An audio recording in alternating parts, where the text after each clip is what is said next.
Dali lang narinig na namin ang malakas na tunog ng isang hayop. Masangsang ang amoy nila. Napakalansa na parang bagong kain ng hilaw na karne ng tao. Kahit puno ng kaba ay pinili kong lumabas. Si Manggari kasama ang isang baboy ang nasa harapan ko. Wala si Sheila kaya nagpalingalinga ako. Sheila ba ang hinahanap mo? Nasaan siya? Ibigay mo na siya sa akin para wala na masaktan pa. Mukhang alam mo na ba na ang lahat? Alam mo ba sa pusa din ang kaibigan mo ano? 2 araw nang walang kain pero nananatili pa rin buhay at nakatakas pa para magsumbong. Walang hiya ka. Mas walang hiya ang lolo mo. Inubos niya ang lahi namin. Ngayon, nakakita na ako ng tamang babae para malahian. Dumating ka naman. Dapat talaga inubos ko na ang kanin niyo. Iniisip ko lang kasi na sa inyo sana makukuha ang magiging ina at reyna ng anak mo. Pero matalino ang mga anak ni Lulunes. Lumayas at naging maingat. Dami mong sinasabi. Dapat talaga maubos na yung lahi ninyo. Sinabuyan ko ng asin ng harapan at paligid ko. Kahit umaapoy sa sakit dala ng asin ang baboy na kasama niya, sinugod pa rin ako. Nasadsad ako sa lupa. Bumangon ako bago pa ako makagat ng baboy. Umatake siya at dumedepensa ako. Sobrang bilis niya. Na halos hindi ko na madepensahan. Kaya naman umatake na din ako. Hinugot ko ang punyal na gawa sa puno ng kalamansi at pinikit ko ang mata ko nang isaksak sa baboy na umatake sa akin. Nang bumagsak siya ay mas tinara ko ito. Unti-unting nagpalipat-lipat sa pagiging tao at baboy ang umaatake sa akin hanggang naging abo. Tinignan ko si Manggari, galit na galit ang kanyang mga mata. Hindi ko akalain na may alam ka kahit nasa Maynila ka lumaki. Pagsisisihan mo to! Sumugod siya sa akin ng napakabilis. Habang papunta siya sa direksyon ko ay mabilis din ang pagbabagong anyo niya. Sinubukan niya akong daganan pero nakaiwas ako. Ang pula niyang mata na galit. Inatake niya ako ng kanyang matatalim na kuko. Mabilis siya kaya nahahagip niya ang braso ko. Wala akong magawa kundi indahin ang sugat. Pakiramdam ko hindi ko siya kaya. Pagod na ako sa mga pagsipa niyang talagang tumatalbog ako. Habang nakahiga pumikit ako. Ibinagayway ko ang buntot ng pagi na nasa likod ko kanina. Kita ko ang paglatay nito sa katawan niyang baboy. Hindi pa ako nakontento. Gamit ang punyal na pila, kiniwa ko ang tiyan niya. Sumirit ang berdeng dugo pero iniwasan ko to. Sobrang baho nito at amoy asido. Mabuti hindi mo inaya masiritan ka. Kanina ka pa nandyan? Oo, nakita ko lahat. Sinama lang nila ako sa bahay. Wala naman silang ginawa o sinabi pero natakot ako. Buti na nga lang palagi ako may dalang balisong eh. Kaya naman nabuksan ko yung pinto. Dito talaga ako pumunta para humingi ng tulong. Ganun ba? Matalino ka rin pala talaga minsan. Minsan lang talaga? Oo, at least minsan, di ba? Hindi ko alam pero anong oras na yung pakiramdam ko ay hindi ko kailangan magpaliwanag kay Sheila. Naging matalino siyang unawain ang nangyayari at hindi na rin siya nagulat. Nagtawanan pa kami bago pumasok sa loob kung saan naghihintay si Pido. Niyakap ako ni Pido at talagang mangyak-ngyak siya. Hindi ko na nilingon ang lugar kung saan naging abo sila Manggari at Rico. Pero mula nang magliwanag, wala nang nagbukas na karnehan. Hindi ko akalain na makalipas ng mahabang panahon. Magugustuhan mo din si Sheila. Hindi ko din nakalain sa loob ng taong yon, ako pa din yung gusto ni Sheila. Ikaw ba? Ano bang lagay ng relasyon yun ng babaeng binobola mo? Ang gagawin, binubola ko pa rin. Mabuti naman at hindi mo naisip na bumalik na Maynila. Naisip ko naman talaga yun eh. Yung mas naging masaya at maayos yung buhay ko dito. Pamilya ko na kayo ni Lola Lourdes at ni Sheila eh. Pamilya ka na din naman namin eh. Salamat sa pagpaparaya mo ha. Ngayon, magkakaanak na kami at bubuo ng pamilya. Pero syempre, kasama pa rin kayo ni Lola. O siya, umuwi na tayo ha bago pa tayo masapak na 2 babae dun sa bahay. Salamat kay Sheila. May nag-aalaga na kay Lola habang nagtatrabaho tayo. Tama, malaking biyaya talaga na may kaibigan akong katuwang. At saka si Sheila na habi ako sa buhay. Hanggang dito na lang ang aking kwento, Miss Soledad. Maraming salamat sa pag-ere nyo at sana ay may napulot na aral ang mga tagapakinig.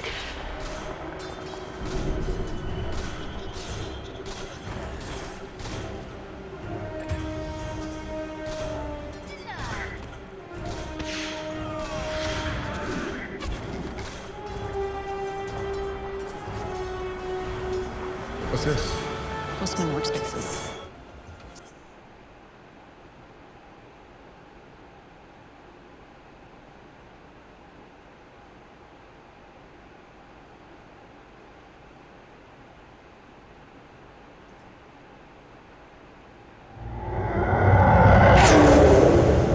Natatakot ako, Kuya Victor! Umuwi na lang kaya tayo!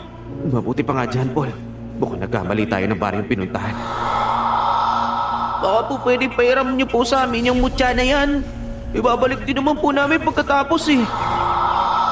Ikaw ang una kong papatayin.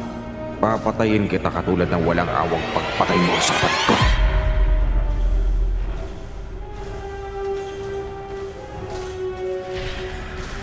Nagising ako dahil sa ingay ng ringtone na nagmumula sa cellphone ko.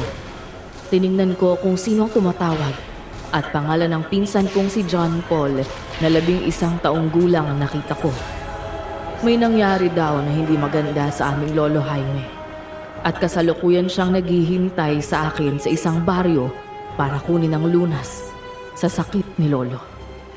Ibinigay sa akin ang saktong address pero napagtanto ko na masyadong liblib ang lugar na yon.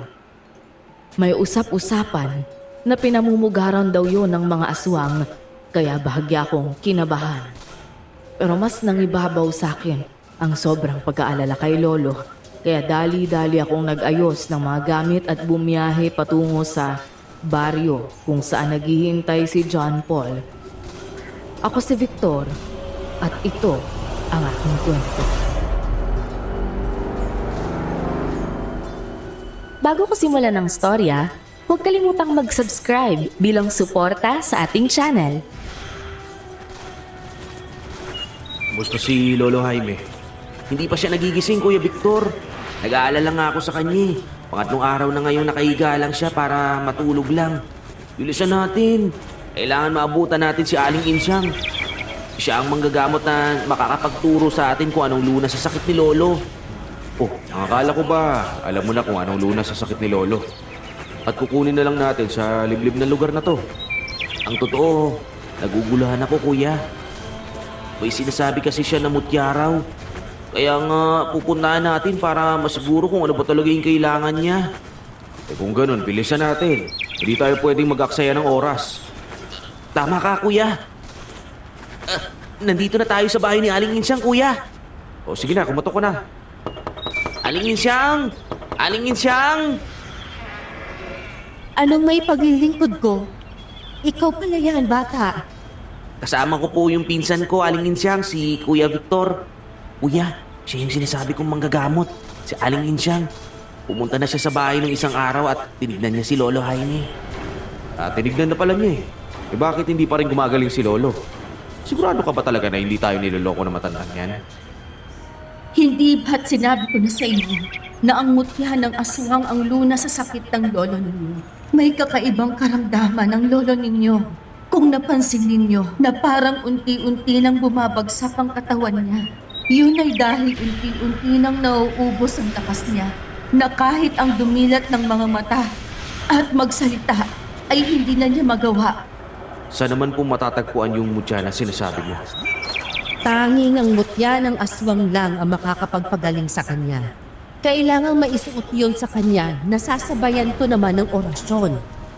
Sino po yung may hawak ng mutya na yun, Aling Insyang? Ang mutya ng aswang ay pinaniniwala ang isang mahiwagang bato na ginagamit ng mga aswang para mapanatili ang kanilang lakas. Na kahit sangkaterba pa ang kalabanin nila, hinding-hindi sila matatalo. Pero sa totoo lang, maging ako ay hindi pa nakakahawak ng mutya na yun. Ang kinaroroonan ng mutya ang tinatanong namin, Aling Insyang. Ang dami niyo sinasabi.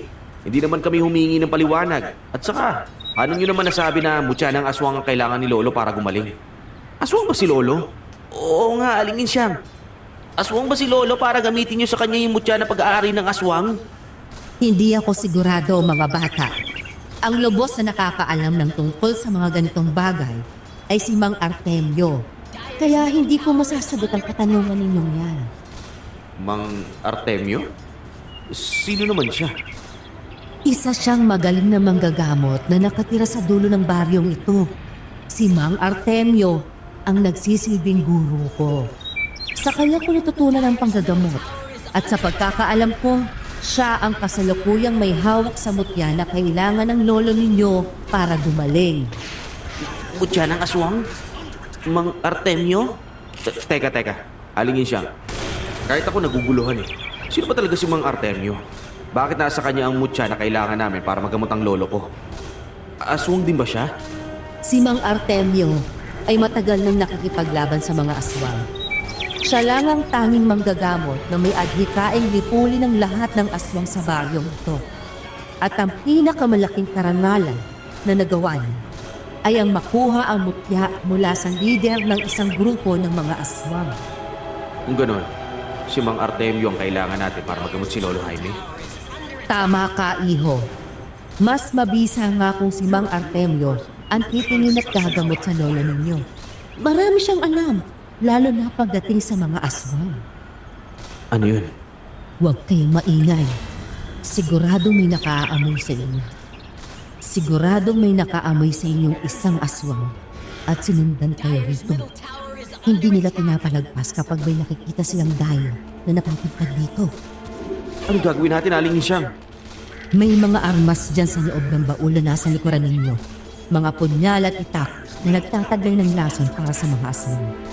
Kumuha kayo at kapag sumalakay sila, lalaban tayo. Kung ganon, hindi lang isa ang aswang na nasa labas. Marami sila. Ang mga aswang sa baryong ito ay hindi sumasalakay na mag-isa lang. Lagi silang magkakasama at hindi nag-iiwanan. Kaya maghanda kayo. Nakahanda na kami, Aling Insyang. Dito ko lang sa likod ko, John Paul. At kung sakaling may sumalakay, wag kang lalayo sa akin, ha. Dito naman si Kuya Victor. Akala naman sa akin, duwag na bata. Hindi naman ako takot sa aswang, no? Nandiyan yung mga aswang, Kuya. Sinisira na nila yung pintuan. Nagpupumilit silang makapasok sa loob. Support your energy with a natural boost. Always hold pressed. If it's strong, it's dose. Dito ko sa likod ko, John Paul. Huwag kang lalayo sa akin. Alerto kayo. Pupwesto ako sa gilid ng pintuan at papaluin ko nitong 2x2 sa ulo ang aswang kapag nakapasok dito. Nakapasok na yung mga aswang, Kuya! Aling Insyang! May isa pang aswang! Dumaan sa bintana! Tulungan mo ako, Kuya Victor! Tinangay nila ang bata.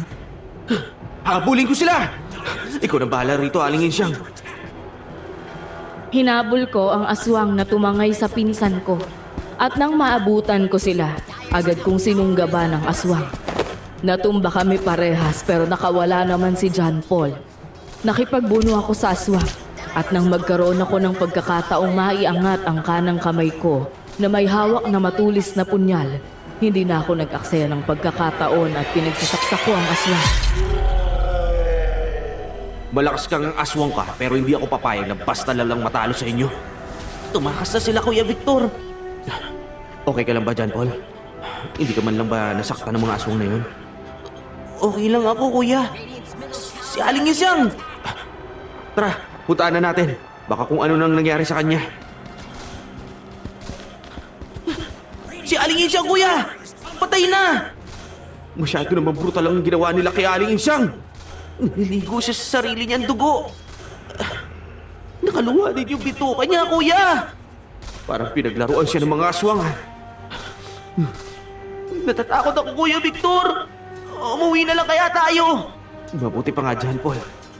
Baka nagkamali tayo ng baryong pinuntahan. Teka, ano yung pangkay ni Aling Insyang, Kuya? Dumaan muna tayo sa barangay para i-report yung pangyayari nito.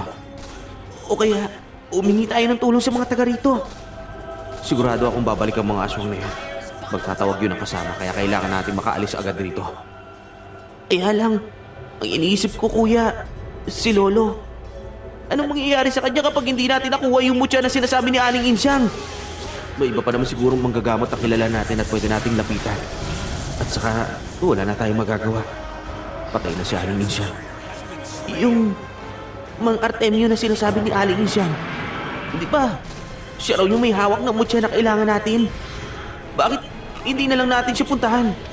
Teka, tama ka nga dyan, Paul. Siguradong kailangan natin makita siya, Mang Artemio. Hindi. Sige, ganito na lang. Ako na lang maghahanap sa kanya. Ihatid na muna kita sa sakayan para makauwi ka na. Hindi, kuya! Sasama ako sa'yo! Baka maulit yung nangyari kanina eh. Masyadong delikado para sa'yo. Huwag ka na magreklamo dyan. Sumunod ka na lang sa akin. Hindi na nga nakipagtalo pa si John Paul sa akin at dali-dali na kaming naglakad patungo sa sakayan ng jeep. Mas makakagalaw kasi ako ng maayos kung hindi ko siya kasama. Wala akong ibang iintindihin kundi ang sarili ko. Sa kalagitnaan ng paglalakad namin, nagtaka kami dahil parang nagpapaikot-ikot lang kami sa iisang lugar at napansin ko rin na parang mali ang daang tinatahak namin. Naliligaw ba tayo, Kuya Victor? Parang nanggaling na tayo dito kanina eh. Nakakalito kasi yung daanan eh. Basta, magpatuloy na lang tayo sa paglalakad. Ano ginagawa niyo sa lugar na ito? At sino ang sinasadya ninyo? Mula sa aming likuran ay narinig namin ang boses ng isang lalaki na medyo matanda na kung tatansyahin. Wala naman kaming nakita na ibang tao roon kaya nagtaka kami sa biglaang pagsulpot ng kung sino man ang lalaking yun.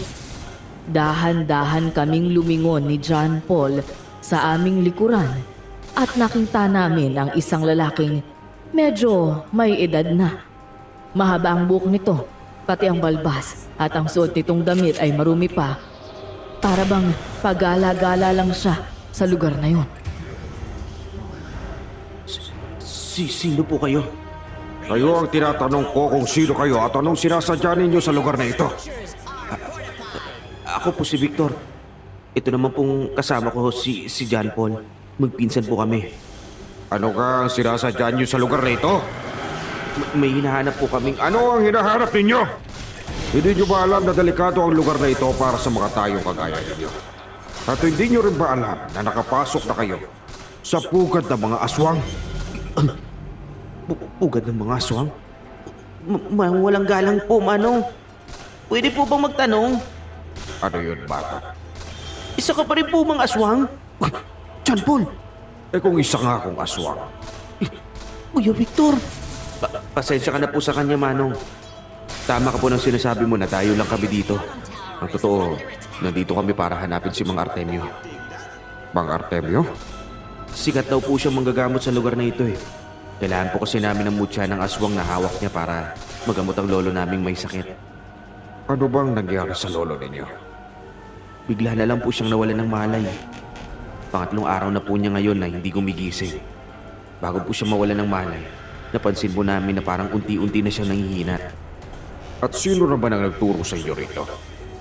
At sino ang nagsabi na ang mutya ng aswang ang kailangan ng lolo niyo para gumaling? Ang totoo po niya, si Aling Insyang sinadya namin sa baryong ito. Siyang nagbanggit ng tungkol sa amin kay Mang Artemio. Estudyante raw siya nito. Si Insyang. Oo, kilala ko nga siya. Welcome to Luxury Casino, Ontario's most trusted online casino. Now with the highest win rate guarantee. Whether you like pot collects, Vegas-style games, or tumble slots, you can choose from our exclusive collection of over 1,000 of the very best casino games on the market. Check out our live Kaya lang, patay na siya. Si Insyang? Patay na? Anong nangyari sa kanya? Nasa loob kami ng bahay niya nung salakayin kami ng 3 aswang. Nakaligtas kami ni John Paul pero hindi pinalad si Aling Insyang. Sumapa kayo sa akin.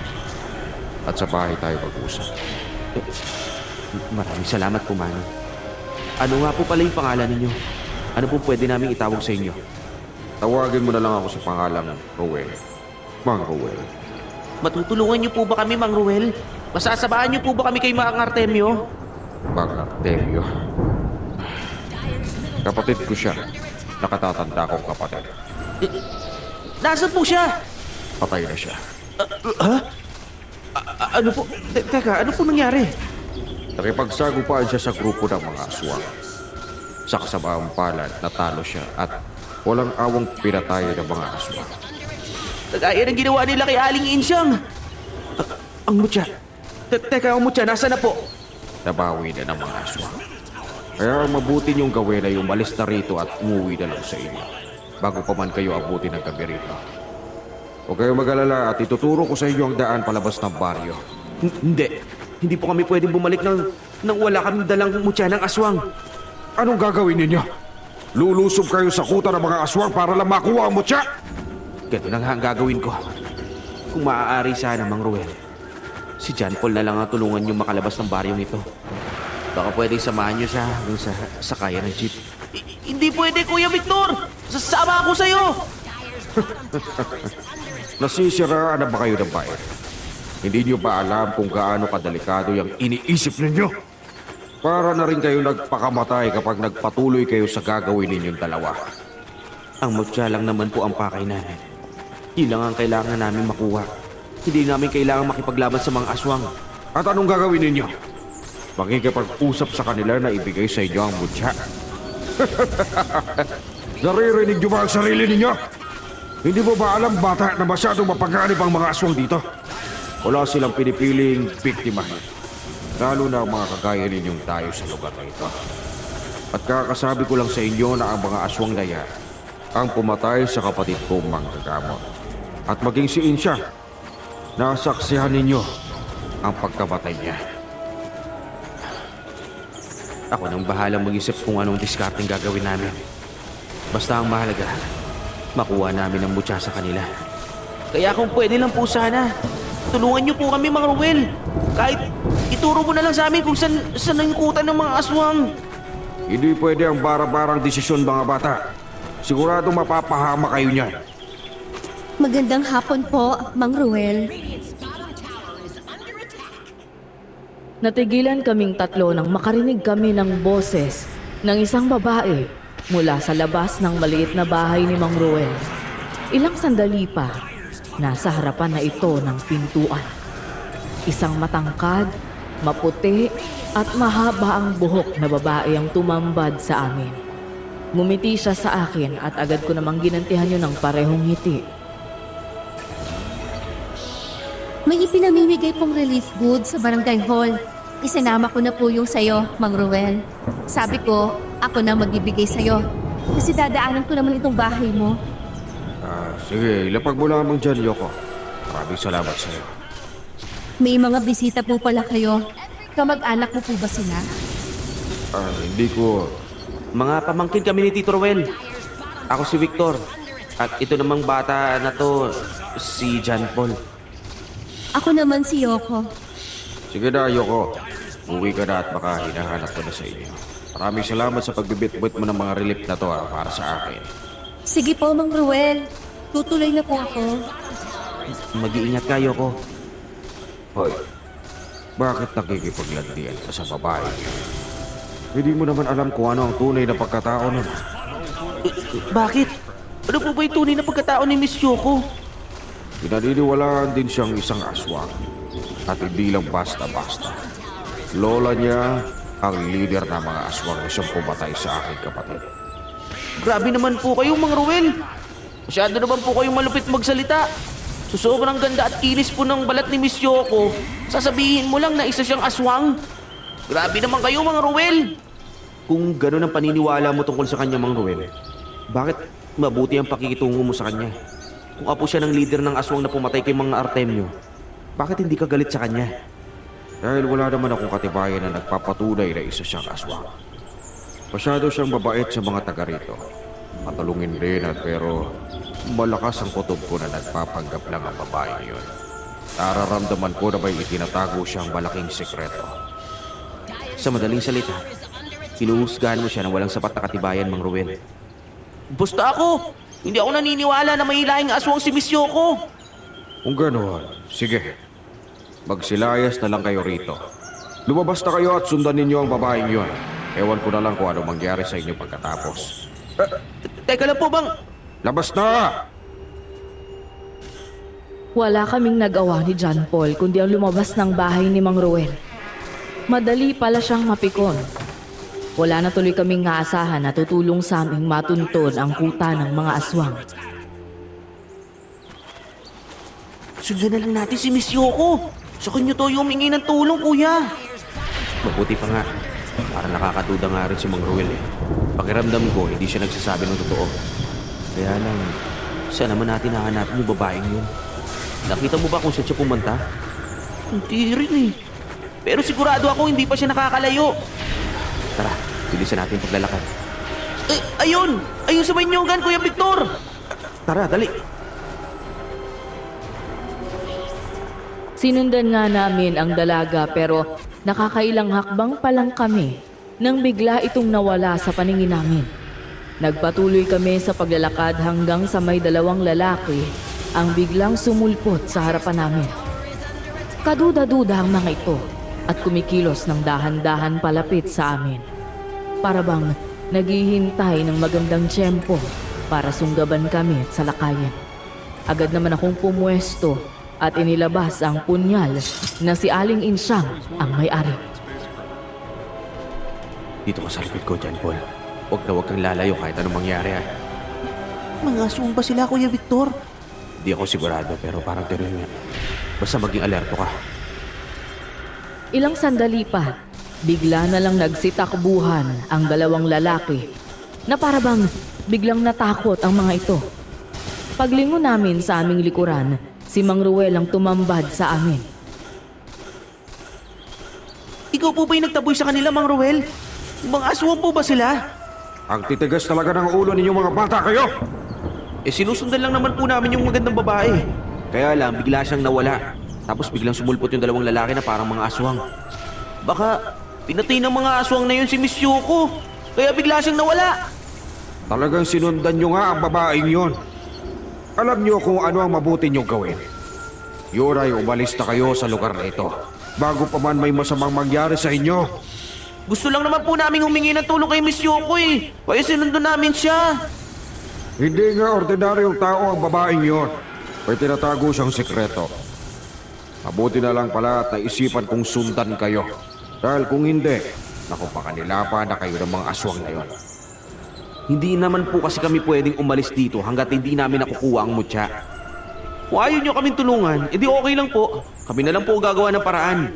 Huwag niyong minamasama ang ginagawa ko. Ayoko lamang mapahama kayo kaya tinataboy ko kayo sa lugar na ito. Kailangan po namin makuha yung mutya, Mang Ruel eh. Kahit gaano po kadelikado. Gagawin po namin para kay Lolo Jaime. Umalis na nga kayo sa lugar na ito!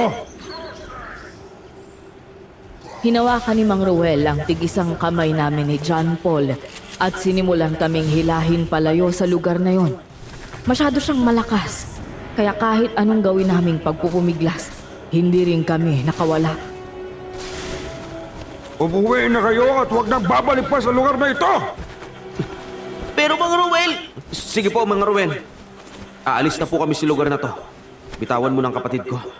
Mabuti naman kung gano'n. Tayo na, John Paul. Tumalikod na nga kami kay Mang Ruel at nagsimulang maglakad palayo sa kanya hanggang nawala na siya sa paningin namin. Bakit ka pumayag si gusto ni Mang Ruel na basta na lang tayo umalis, Kuya Victor? Sinong nagsabi na basta na lang tayo alis sa lugar na to? Hindi tayo aalis hanggang hindi natin nakukuha yung mutya na kailangan ni Lolo. Anong ibig mo sabihin, Kuya? Nag-iiba tayo ng daan dyan, Paul. Doon tayo sa hindi makikita ni Mang Ruel. Hindi ba delikado yung naiisip mong yan? Hindi rin naman natin malalaman kung hindi tayo kikilos, di ba? Sa kalagayan ni Lolo, hindi ko na iniisip kung delikado nga ba yung gagawin natin o hindi. Ang tanging mahalaga lang para sa akin ay ang makuha ang mutya mula sa mga aswang. Ikaw, kung gusto mo nang umuwi, diretsuhin mo lang tong daan na to at mag-abang ka ng jeep dun sa may labasan. Hindi, Kuya Victor! Sasama ako sa'yo! Kagaya mo, gusto ko rin gumaling si Lolo. Kaya hindi rin ako uuwi hanggat hindi natin dala yung mutya ng aswang. Kung ganon, tara na. Hindi tayo pwede mag-aksaya ng oras dito. Mas lalong delikado kapag inabot tayo ng dilim. Sana, makita pa natin si Miss Yoko. Wala kasing pakiramdam ko na hindi talaga siya aswang. Nagsisinungaling lang si Mang Ruel sa atin. Naghanap kami ng ibang daan patungo sa lugar kung saan huli naming nakita si Yoko. Layunin namin na makaiwas kay Mang Ruel. Hanggang sa mapunta kami sa isang lugar na mas liblib pa sa pinakaliblib. Nagpatuloy kami sa paglalakad nang bigla kaming makarinig ng mga kaluskos mula sa matataas na damo na parabang may sumusunod sa amin. Hanggang lumitaw ang dalawang lalaking sobrang pangit ng itsura. May timang mga mukha, mahahaba ang buhok at malalaki ang mga tenga. Mga aswang, Kuya Victor! Ganyan pa talaga ang totoong itsura ng mga aswang? Tumakbo na tayo, Kuya! Hindi tayo tatakbo. Dito ka lang sa likod ko at lalabanan ko ang mga aswang na. Agad kong inilabas ang punyal at mahigpit kong hinawakan. Pagkatapos ay hinanda ko ang sarili ko dahil anumang oras, maaaring sumalakay ang mga aswang na nasa harap namin. Mag-iingat ka, Kuya! Huwag ka mag-alala dyan, Paul. Kayang-kaya ko to. Lagi akong nangahunting ng mga mababangis na hayop kaya sanay na ako sa mga ganitong sitwasyon. Hindi nga lang mabangis na hayop ang kaharap natin ngayon kundi mga aswang. Daig pa nila yung mga mababangis na hayop, Kuya eh! Basta, huwag kang aalis sa likod ko. Talasan mo rin ang mga mata mo. Ilang sandali pa, nagsimula ng kumilos ang mga aswang at sumalakay sa amin. Agad ko namang ipinakita ang husay ko sa pakikipaglaban kahit punyal lang ang gamit ko. Ang galing mo, Kuya Victor! Hindi man lang sila nakatama sa'yo! Maging alerto ka dyan, Paul. Baka mamaya ikaw ang atakihin nila. Kuya! Tulungan mo ako! Ako nang bahala dyan, Paul! Agad kong nahuli ang isang aswang nang subukan nitong salakayin si John Paul at ibinaw ng punyal na hawak ko sa dibdib nito. Hindi nagtagal at bumagsak ito sa lupa. Pagkatapos ay nangisay na lang bigla. Susubukan sanang tumakbo ng isa pang aswang pero nahabol ko ito. Mabilis man itong kumilos pero mas mabilis ako sa kanya. Agad ko rin itong sinaksak. Hanggang sa bumagsak ito at nangisay. Tignan mo, Kuya. Parang nasusunog ang balat nila at nagiging abo. Oo nga. Bilisan natin. Baka mamaya may mga kasamahan pa yan na magdadatingan dito eh. Oo nga, Kuya Victor. Malakas ang pakiramdam ko na malapit na tayo sa mga kuta ng mga aswang. Nagpatuloy kami ni John Paul sa paglalakad at mas binilisan namin. Hanggang makarinig na naman kami ng mga kaluskos sa likuran na parang may sumusunod sa amin. Agad kaming lumingon sa likod pero wala namang kaming nakita. Pagharap namin, muli sa unahan ay nagulat na lang kami nang biglang tumambad sa amin si Yoko. Anong ginagawa niya rito? Di ba kayo yung mga bisita ni Mang Ruel? Ikaw si John Paul, hindi ba? At ikaw naman si... Victor, Anong ginagawa niya rito? Ba't hindi niyo kasama si Mang Ruel? may nakasagupa kaming aswang, Miss Yoko. Dapat hindi ka naglalakad na mag-isa rito eh. Mga aswang? Meron pa ba man sa panahon ngayon? Meron, Miss Yoko.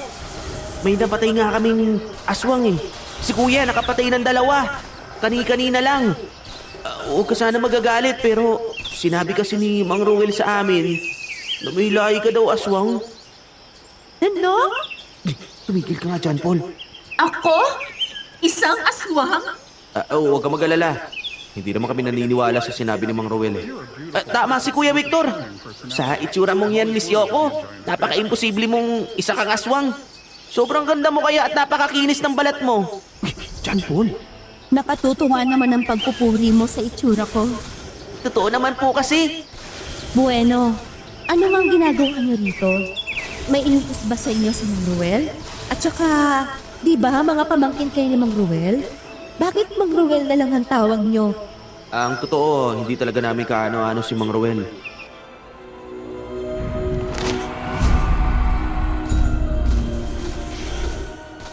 Pinatuloy niya lang kami sa bahay niya nung gusto namin humingi ng tulong sa kanya. Humingi ng tulong? Bakit? Anong problema? Ang totoong dahilan ko bakit kami napunta sa lugar na ito ay dahil sa mutya ng aswang. Kailangan namin yun para gumaling ang lolo namin may sakit. Kaya lang, patay na raw si Mang Artemio. Kapatid daw siya ni Mang Ruel eh. At ang mutya naman daw, nasa kamay na daw ulit ng mga aswang. Yun yung sabi sa amin ni Mang Ruel. Teka. Naguguluhan ako. Anong mutya ang sinasabi ninyo? At totoo ba talaga may mga aswang sa lugar na ito? Bakit ako na taga rito mismo ay hindi alam ang tungkol sa bagay na yan? Totoong may aswang, Miss Yoko. Siguradong hindi ka lang po naniniwala kaya ganun. Yung mutya, ano naman yon? At sinasabi ninyo na kailangan nyo yung makuha sa mga aswang? Mahirap ipaliwanag eh. Basta kailangan lang namin yung mutya na yun para gumaling yung lolo namin. At ang mutya ay hawak ngayon ng mga aswang ayon kay Mang Ruel. Ayaw kasi kami tulungan ni Mang Ruel eh. Kaya ito, pinagtabuyan na lang niya kami.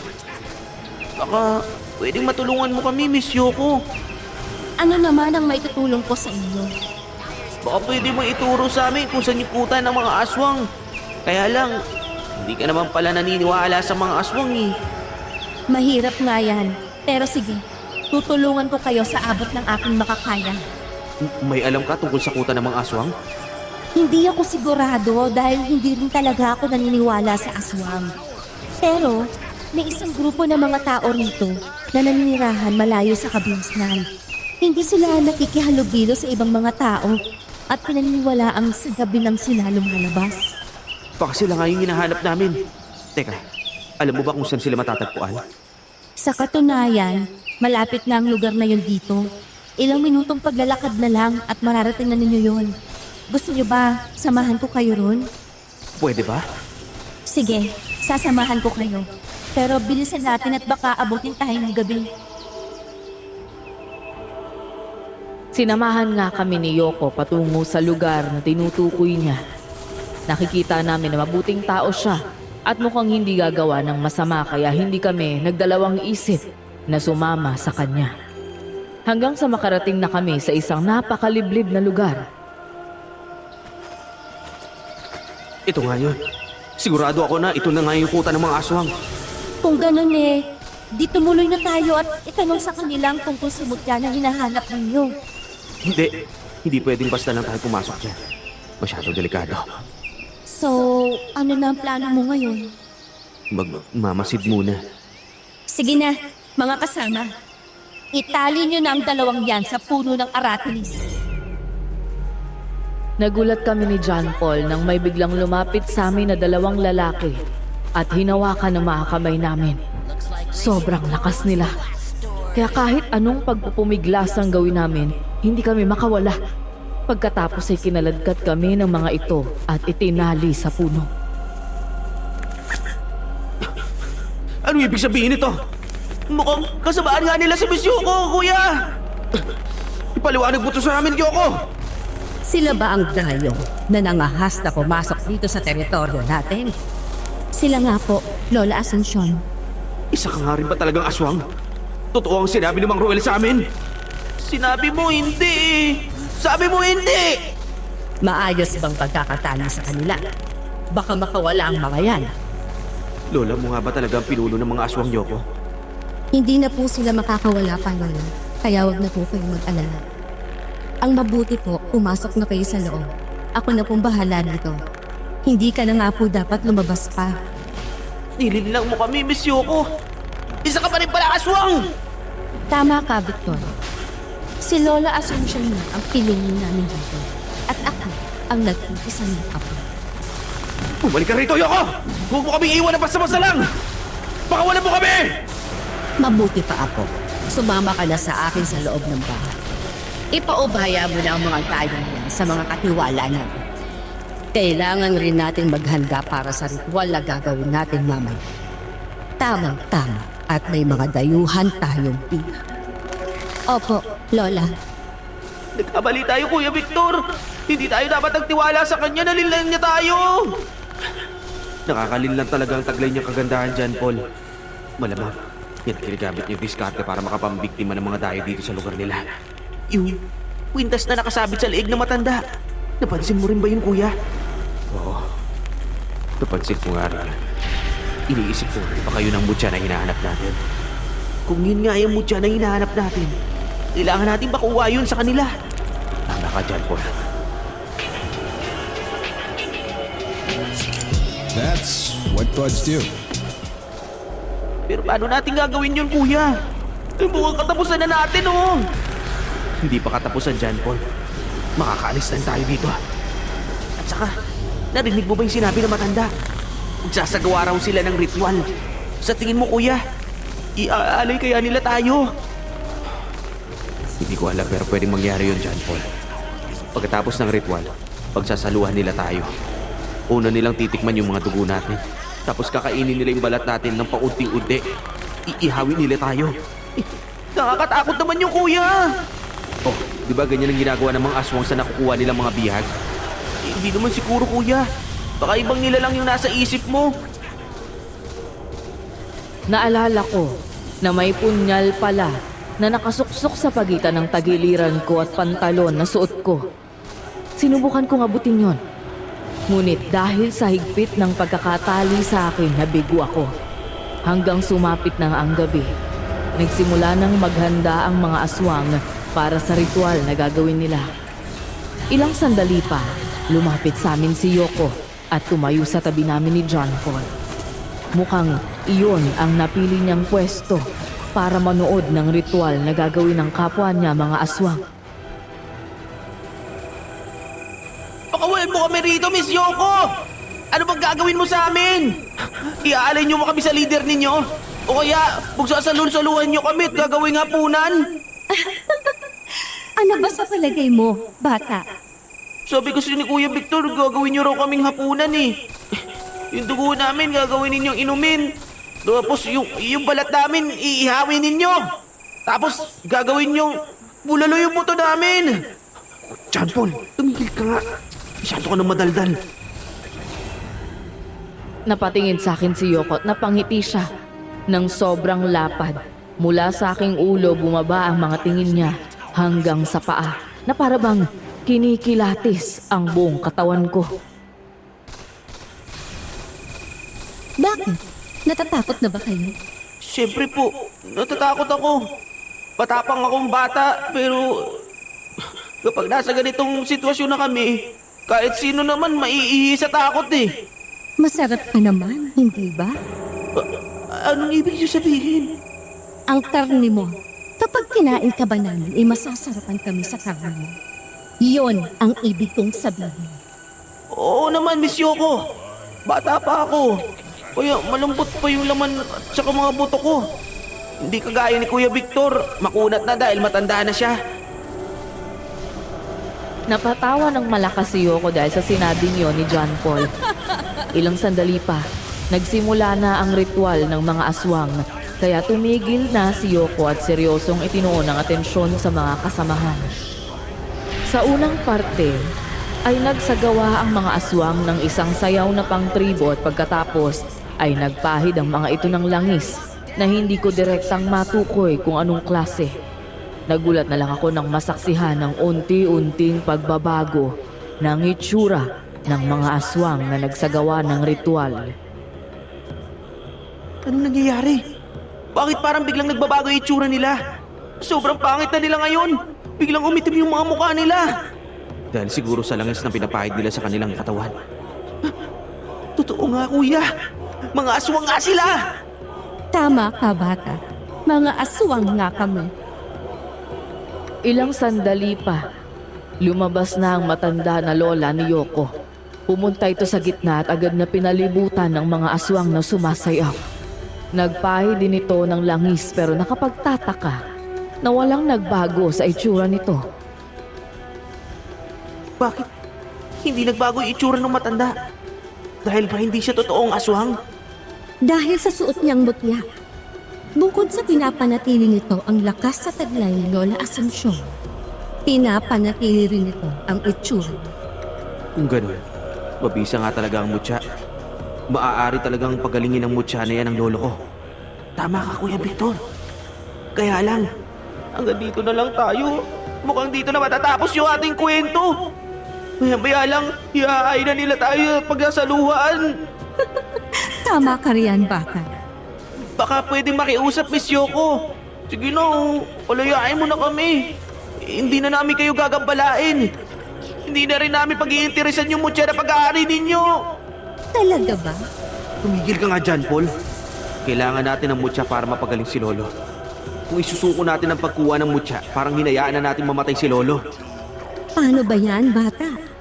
Mukhang hindi sang-ayon ng kuya mo sa ideyang naisip mo. Sige, ganito na lang.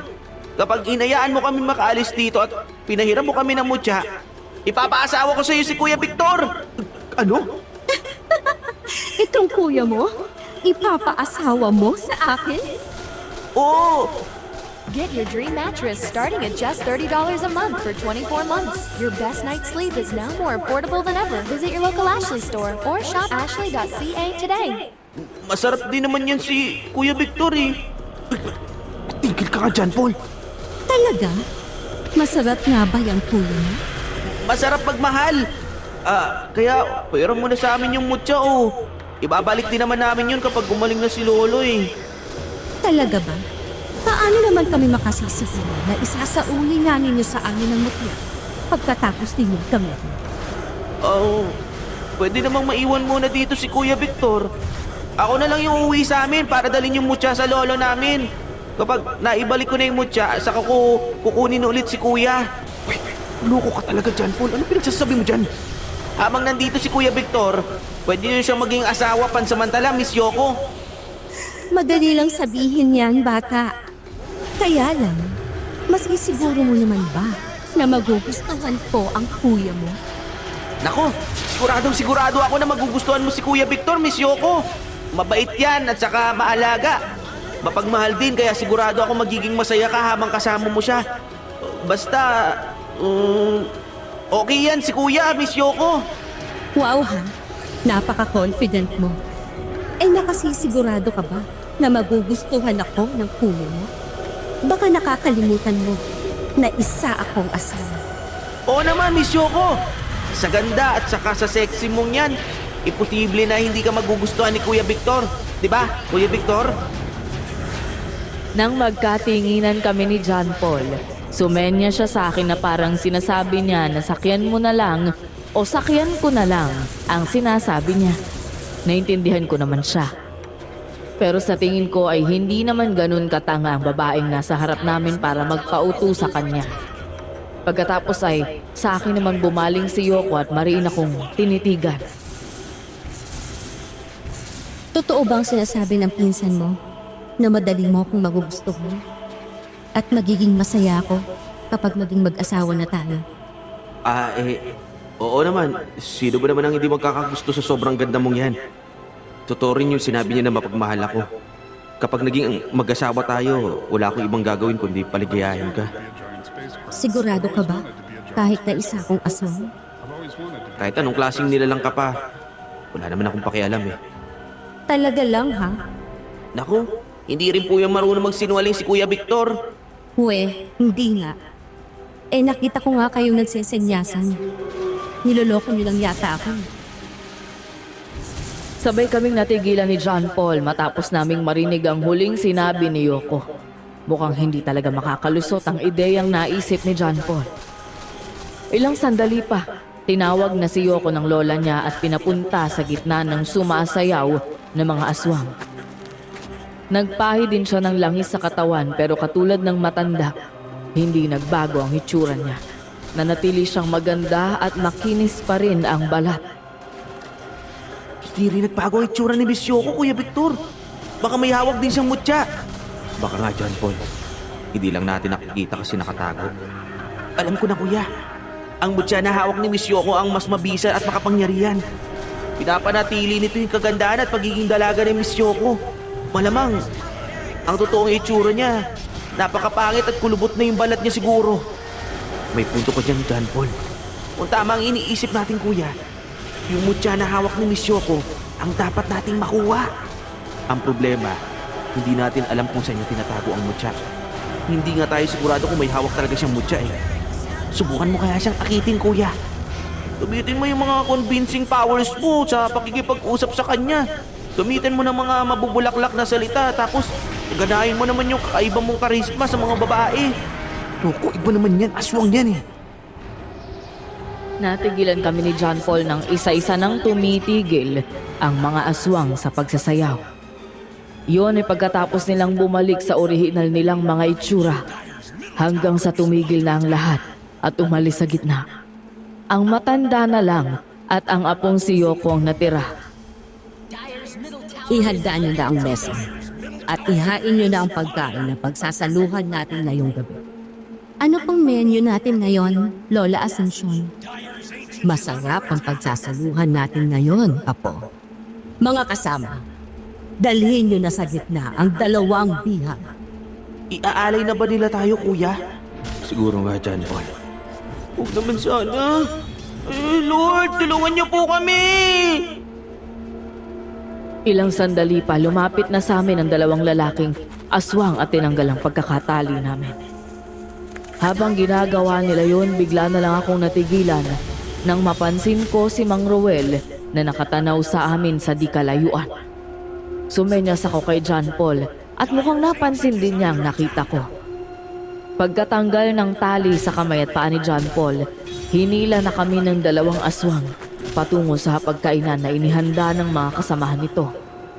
May mga pagkain ang nakalagay sa mesa, kaya mukhang hindi naman kami ni John Paul ang gagawin nilang ulam.